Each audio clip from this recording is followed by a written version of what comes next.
তোমার গুনাহ যদি হয় পাহাড় সমান, আল্লাহর রহমত হবে আকাশ সমান। তোমার গুনাহ আকাশ সমান, আল্লাহর রহমত তার আরশে আজিম উপচে পড়েছে। সুবহানাল্লাহ। সূরা তওবার 111 নম্বর আয়াতের ব্যাখ্যা করেছি। ওই দিন বলছিলাম গত রাত্রে যে দুটি আয়াতের কথা বলবো, 111 আর 112।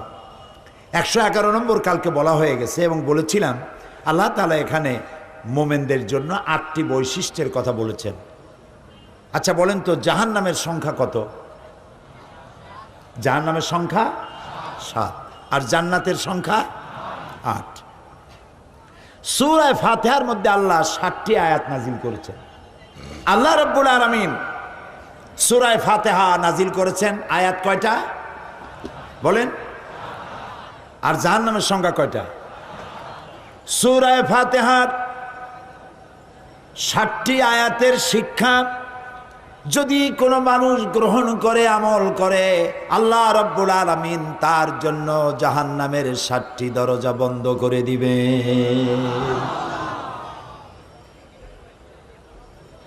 আর জান্নাতের দরজা হচ্ছে, জান্নাতের মোট জান্নাতের সংখ্যা কয়টা? 8টা। এখন জাহান্নাম বন্ধ যদি কারোর জন্য হয় তাহলে খোলা হবে কোনটা? জান্নাতের দরজা, যার জান্নাতের সংখ্যা হলো 8টা। এখানে মুমিনের 8টি বৈশিষ্ট্য আল্লাহ বর্ণনা করছেন।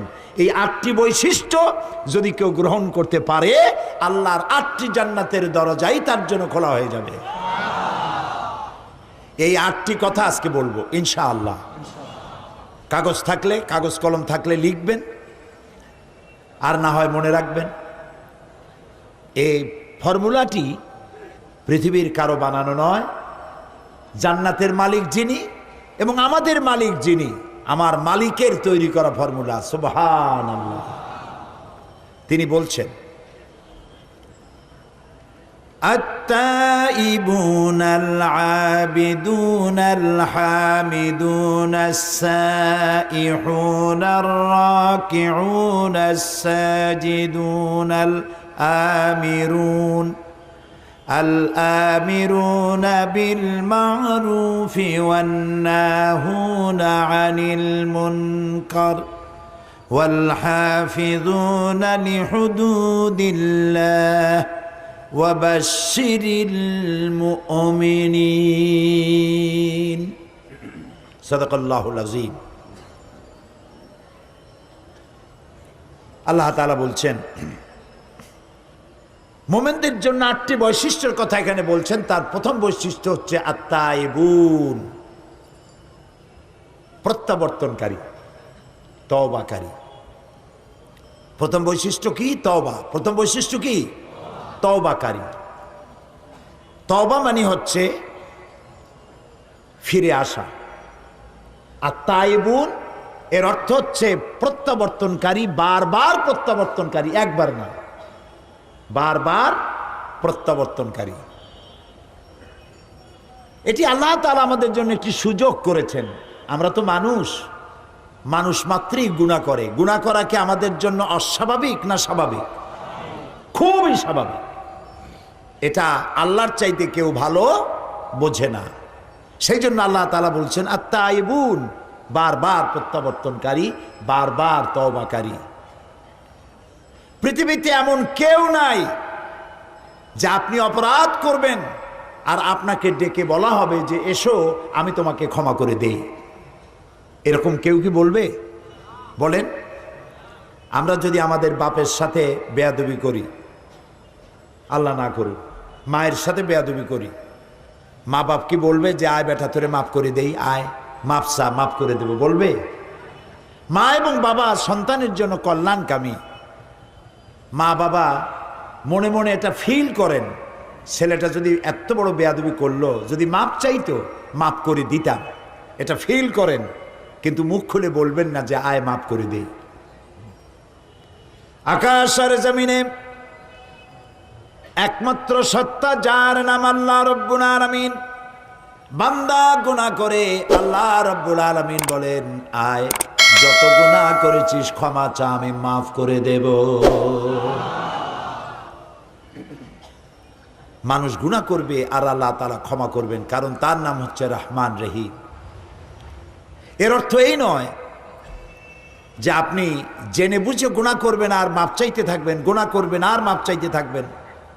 এক পর্যায়ে মনে করবেন যে গুনাহ করি নেই, তারপরে বুড়া বয়সে মাপ চাই নেব। এরকম যদি হয় তাহলে এই ধরনের তওবা নিয়ে যারা তামসা করে, তওবার দরজা তাদের জন্য নয়। তবে আল্লাহ তাআলা হচ্ছেন মেহেরবান, তিনি মানুষের তওবার দরজা খোলা রাখবেন সূর্য যতদিন পর্যন্ত পশ্চিম দিক থেকে উদয় না হয় ততদিন পর্যন্ত তওবার দরজা খোলা থাকবে। এক। 2 নম্বরে, তওবার দরজা বন্ধ হবে একজন মানুষের জন্য তখন যখন সে মার্জে মৌতে মুবতালা হবে এবং মৃত্যুর কারণে তার গলা দিয়ে গড়গড় করে আওয়াজ আসতে থাকবে, সেই পর্যন্ত তওবা দরজা খোলা থাকবে। কিন্তু যখন মরণের যন্ত্রণা শুরু হয়ে গেল, গড়গড় করে আওয়াজ বেরোতে থাকলো, তারপরেও যদি তওবা না করে তাহলে আর তওবা থাকলো না। এই পর্যন্তই আল্লাহ তার তওবার রাস্তা খোলা রাখেন। এই পৃথিবীতে সব থেকে মাসুম ব্যক্তি হচ্ছেন কারা? নিষ্পাপ ব্যক্তি কারা? আম্বিয়া আলাইহিমুস সালাম। নবীরা নিষ্পাপ, মাসুম, বেগুনাহ, তাদের কোনো গুনাহ নাই। নবী করিম সাল্লাল্লাহু আলাইহি সাল্লাম 40 বছর বয়সের সময় নবুয়ত পেয়েছিলেন। এই 40 বছরের মধ্যে, নবুয়ত পূর্ব 40 বছরে তিনি কি কোনো গুনাহ করেছেন? এরকম আস্তে ঠান্ডা ঠান্ডা জবাব আমি কামনা করি না। যারা জানেন তারা জবাব দিবেন। নবুয়ত পূর্ব 40 বছর জীবনে রাসূলুল্লাহ কোনো গুনাহ করেছেন? নবুয়ত পাওয়ার পর মৃত্যু পর্যন্ত একটি গুনাহও কি করেছেন? যেই নবীর সারা জীবনে একটি গুনাহ নাই, সেই নবী বলছেন আমি দৈনিক 70 বার তওবা পড়ি। নবীজি আরো বলেছেন আমি দৈনিক 100 বার তওবা পড়ি। সুবহানাল্লাহ। রাতে দিনে 24 ঘন্টা গুনাহ করি, আমরা তওবা করি না। আর রাসূলুল্লাহ দৈনিক 100 বার তওবা পড়তেন। নামাজ পড়তেন, সালাম ফিরিয়ে বলতেন আল্লাহু আকবার। এরপরে 3 বার বলতেন আস্তাগফিরুল্লাহ, আস্তাগফিরুল্লাহ, আস্তাগফিরুল্লাহ। কয়বার বলতেন? মনে থাকবে আপনাদের? আজকের এশার নামাজের থেকে আমল করবেন। ইমাম যখনই সালাম ফিরাবে আপনি কি বলবেন? আল্লাহু আকবার বলেন সবাই। তারপরে 3 বার কি বলবেন? আস্তাগফিরুল্লাহ, আস্তাগফিরুল্লাহ, আস্তাগফিরুল্লাহ। 3 বার। তোমার গুনাহ যদি হয় পাহাড় সমান, আল্লাহর রহমত হবে আকাশ সমান।